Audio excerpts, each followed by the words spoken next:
रात के ठीक 10 बज चुके थे। लखनऊ की सर्द हवा खिड़कियों से अंदर सरक रही थी। बाहर बारिश की बूंदें छत पर, पेड़ों पर, गली की ईंटों पर टप-टप गिर रही थी। घर में सन्नाटा था। सिर्फ छत का पुराना पंखा धीमे धीमे घूम रहा था और फ्रिज की हल्की सी हम की आवाज आ रही थी। बेटा यानी बाबू ऑफिस से बोला था कि आज लेट आएगा। कोई मीटिंग है, कोई क्लाइंट आया है। रात 12 से 1 बजे तक तो वह आएगा नहीं। रिया किचन में खड़ी थी, सफेद सलवार कमीज पहने, बाल खुले, हल्का सा मेकअप हाथों में, गर्मा गर्म दूध का कप लिए वो ड्राइंग रूम की तरफ बढ़ी। ससुर जी रामा रामेश्वर प्रसाद सोफे पर बैठे थे। कंबल ओढ़े टीवी पर कोई पुरानी हिंदी की फिल्म चल रही थी। अमिताभ बच्चन वाली पर उनकी नजरें स्क्रीन पर नहीं थी, किचन के दरवाजे पर टिकी थी। रिया ने कप आगे बढ़ाया। ससुर जी लीजिए, आज ठंड बहुत ज्यादा है, गर्म दूध पी लीजिए, गला भी गर्म रहेगा। रामेश्वरम ने कप लिया। उंगलियां जानबूझकर रिया के नरम हाथों पर रुक गई। थोड़ी देर तक वही रही, फिर धीमे से बोले, बेटी तेरे हाथ तो बर्फ जैसे ठंडे हैं, अंदर तक ठंड घुस गई लगती है। रिया ने हल्के से मुस्कुराकर कहा, हाँ जी, बाहर बारिश हो रही है ना, सही ना, सर्दी बहुत लग रही है। रामेश्वरम ने कंबल थोड़ा सा खींचा और सोफे की तरफ इशारा किया। आजा यहाँ बैठ जा थोड़ी देर, कंबल के अंदर थोड़ी गर्मी मिलेगी। अकेले बैठे बैठे मैं बोर हो रहा हूँ। रिया ने थोड़ी झिझक दिखाई, फिर धीरे से सोफे के एक कोने पर बैठ गई। रामेश्वरम ने कंबल दोनों के पैरों पर फैला दिया। अब दोनों के पैर कंबल के नीचे बिल्कुल चिपके हुए थे। रिया के पैर ठंड थे, ससुर जी के पैर गर्म। कुछ पर खामोशी में बीतते गए।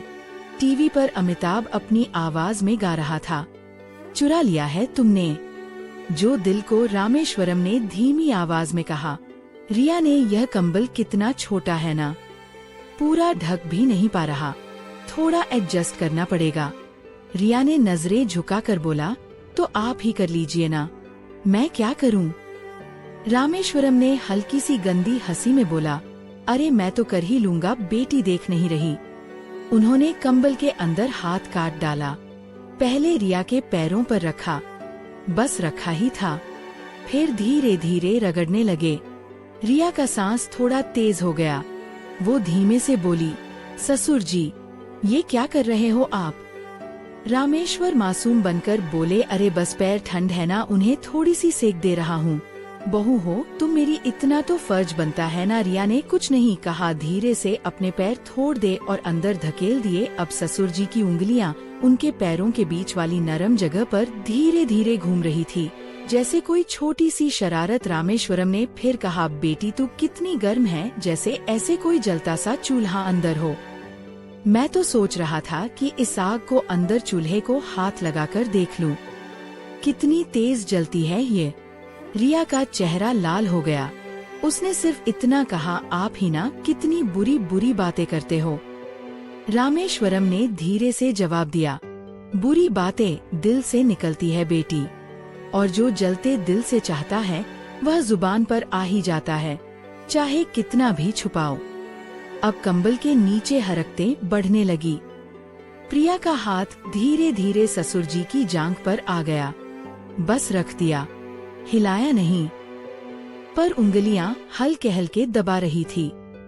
रामेश्वरम ने आंखें बंद कर ली और बोले, बस ये थोड़ी देर ऐसे ही, कोई काम नहीं, बस ये गर्मी महसूस करते रहे। रात अभी बहुत लंबी है। फिल्म अब बारिश का सीन आ गया था। हीरो हीरोइन को भगा रहे थे। रिया ने धीमे से कहा, ससुर जी फिल्म में तो हीरो हीरोइन अपनी हीरोइन को बिगाड़ने से बचाता है, अब तुम मुझे और ही बिगाड़ाने दे रहे हो। रामेश्वरम ने मुस्कुराते हुए कहा, अरे बेटी बारिश में भीगना भी तो मजा ही है, और ये बारिश तो अंदर की है, बाहर वाली बारिश से कई गुना ज्यादा गर्म और गीली। समय बीतता गया। रात के 11:30 हो चुके थे। अब कंबल के नीचे हाथ सिर्फ पैरों तक नहीं रुके थे। रामेश्वरम की उंगलियां धीरे धीरे रिया के जांघों की तरफ बढ़ रही थी। रिया ने विरोध नहीं किया, बस सांसें तेज हो गई। रिया ने धीमे से पूछा, ससुर जी अगर बाबू आ गए तो? रामेश्वरम ने आंखें खोली और बोले, तो क्या हम तो बस कंबल ओढ़े टीवी देख रहे हैं, कुछ गलत थोड़ा है। रिया हंस पड़ी, हल्की सी शर्माती हुई हंसी। आपकी यह बातें अभी कितनी खतरनाक है। रामेश्वरम ने फिर कहा, खतरनाक तो तब होगी जब मैं कुछ और करने लगता, तभी तो बस हाथ फेर की बातें हैं। रिया ने शरारत से कहा, तो आप और क्या क्या करना चाहते हैं? रामेश्वरम ने एक पल रुककर बोला, जो दिल चाहता है बेटी पर, अभी तो बस इतना ही काफी है, बाकी की बातें दिल में ही रहने दो। अब दोनों के बीच सन्नाटा था, पर वह सन्नाटा बोल रहा था। कंबल के नीचे छोटी छोटी हरकतें जा रही थी, कभी उंगलियां जांघ पर रगना, कभी पैर आपस में रगड़ते, कभी रिया का हाथ ससुर जी की कमर के पास पहुंच जाना। रात के 12 बज गए, बाहर बारिश और तेज हो गई, बिजली चमकी गरज रही थी। रिया थोड़ा सहम गई। रामेश्वरम ने कंबल और कसकर खींचा। अब दोनों लगभग एक दूसरे से लगे हुए थे। रामेश्वरम ने कान के पास फुसफुसाया, डर मत बेटी, मैं हूँ ना। रिया ने भी फुसफुसा कर कहा, मुझे डर नहीं लग रहा, बस दिल बहुत तेज से धड़क रहा है। रामेश्वरम ने मुस्कुरा कर कहा, दिल की धड़कन तो सुनाई दे रही है, ये तो अच्छी बात है। फिर दोनों चुप हो गए। कंबल के नीचे अब हाथ और ज्यादा नीचे जा रहे थे, पर कुछ भी खुलकर नहीं। सब इशारा में, सब चुपके से, सब गंदे गजर प्यार अंदाज पे। रात के 1 बजे बज गए। बाहर गाड़ी की आवाज आई, बाबू आ गया। दोनों ने फटाफट कंबल ठीक किया, टीवी की आवाज बढ़ा दी। रिया उठकर किचन की इस तरफ चली गई। रामेश्वरम सोफे पर ऐसे ही बैठे जैसे कुछ हुआ ही नहीं हो। बाबू अंदर आया, थका हारा। अरे वाह, दोनों जगह हो। रामेश्वरम बोली, हाँ बेटा, थोड़ी देर टीवी देख रहे थे, तू आ गया, अच्छा हुआ। रिया किचन से बोली, बाबू गर्मा गर्म दूध लाओ।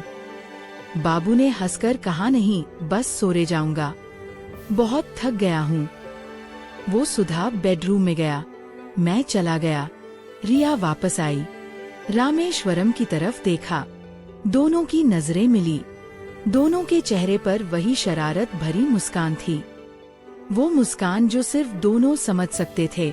रामेश्वरम ने धीमे से कहा, कल रात फिर आएगी ना? रिया ने शर्माकर सिर हिलाया हल्का सा, और फिर दोनों अपने अपने कमरे में चले गए। पर दोनों जानते थे, ये रात खत्म नहीं हुई, ये तो बस शुरुआत थी, और बाकी की रातें अभी बहुत लंबी थी। बाबू ससुर जी की चुप्पी छुपी वाली लंबी रातें, बाकी की रातें अभी बहुत लंबी है। जारी असली रात बारिश थम चुकी थी, लेकिन हवा में अभी भी वह ठंडक बाकी थी जो हड्डियों तक उतर जाती है। बाबू आज भी बोला था, कल सुबह जल्दी मीटिंग है, रात को देर से आऊंगा। रिया ने बस ठीक है कहा, लेकिन अंदर से उसका दिल कुछ और ही बोल रहा था। रात के 9:30 बजे। रामेश्वरम पहले से ही सोफे पर थे। आज कंबल की जगह एक मोटी कंबल वाली चादर बिछाई थी। टीवी पर कोई पुरानी सी भोजपुरी फिल्म चल रही थी, वह वाली फिल्म जिसमें हीरोइन बार बार ससुर जी की कहकर शर्माती है। प्रिया किचन से आई, आज नीली सलवार कमीज, दुपट्टा कंधे पर लटका हुआ, हाथ में 2 कप गरम अदरक वाली चाय। ससुर जी चाय, रामेश्वरम ने कप लिया। इस बार उंगलियां ने पूरा हाथ रिया के हाथ पर रंग दिया। बेटी, आज फिर ठंड लग रही है। रिया ने हल्के से सिर हिलाया, बहुत ज्यादा। रामेश्वरम ने चादर की तरफ इशारा किया, आजा, आज चादर बड़ी है, पूरा पूरा ढक जाएगी। प्रिया बिना कुछ कहे बैठ गई। इस बार वह थोड़ी करीब बैठी, दोनों के कंधे लगभग छू ही रहे थे। चादर दोनों पर डाल दी गई थी। पहले कुछ मिनट चुप्पी, फिर रामेश्वरम ने धीमे से कहा, कल रात जो हुआ वह सपना था क्या? रिया ने नजरें झुकाकर बोला, सपना होता तो आज फिर ना बैठती। रामेश्वरम की सांस थोड़ी भारी हो गई। वो आज क्या चाहती है मेरी बहू? रिया ने पहली बार सीधे उसकी आंखों में देखा, वही जो कल रात अब चाह रहे थे। पर आज थोड़ा और। रामेश्वर मुस्कुराए, वह मुस्कान अब मासूम नहीं थी, अब उसमें वह आग थी जो कल रात सिर्फ जल रही थी, आज वह भड़कने वाली थी। चादर के नीचे हाथ फिर से जलने लगे। इस बार रामेश्वरम की उंगलियां सीधे रिया के जांघों पर धीरे धीरे ऊपर की तरफ।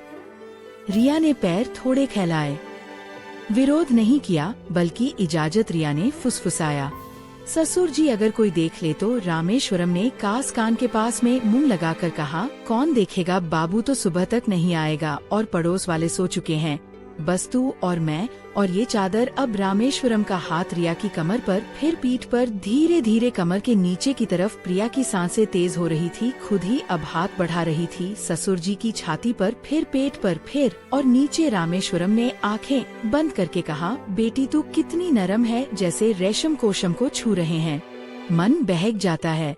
रिया भैया ने शरारत से कहा, और आप अपनी उंगलियां कितनी शरारती है। रामेश्वरम हंसे, शरारत तो दिल की है, उंगलियां तो बस उसकी बात मान रही है। अब दोनों के बीच दूरी खत्म हो चुकी थी।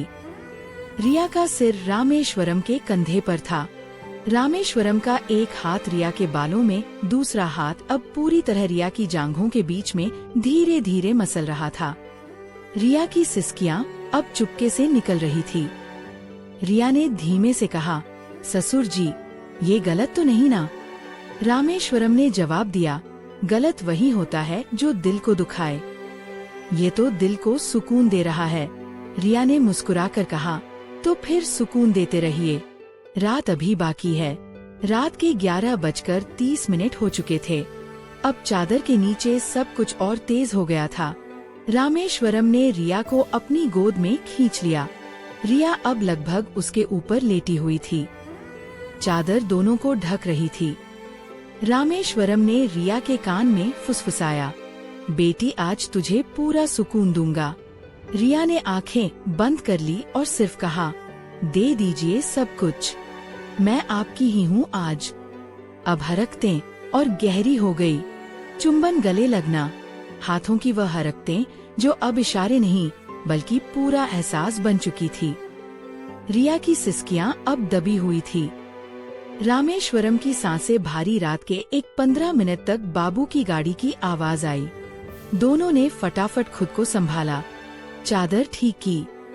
रिया किचन में भागी। रामेश्वरम सोफे पर बैठे जैसे टीवी देख रहे हो। बापू अंदर आया, अरे वाह, फिर से जग हो दोनों। रामेश्वरम बोले, हाँ बेटा, नींद नहीं आ रही थी। रिया किचन से बोली, चाय बनाऊं? बाबू ने थक कर कहा, नहीं बस सो जाऊंगा। वो बेडरूम में चला गया। रिया वापस आई, रामेश्वरम की तरफ देखा, दोनों की नजरें मिली। रामेश्वरम ने धीमे से कहा, कल? फिर रिया ने शर्म कर कहा, लेकिन पक्के लिहाज में कहा, कल नहीं परसों भी, और आने वाली हर रात। रामेश्वरम ने मुस्कुराकर सिर हिलाया, और दोनों जानते थे ये रातें अब कभी छोटी नहीं होंगी। ये रातें अब हमेशा लंबी रहेंगी, क्योंकि जो आग जल रही है वह इतनी आसानी से तो बुझेगी नहीं। कहानी पसंद आई हो तो एक लाइक जरूर करना और कमेंट करें। कहानी का अगला पार्ट चाहिए तो कमेंट में बताइए, और चैनल को जरूर से सब्सक्राइब करिए, लाइक जरूर करना।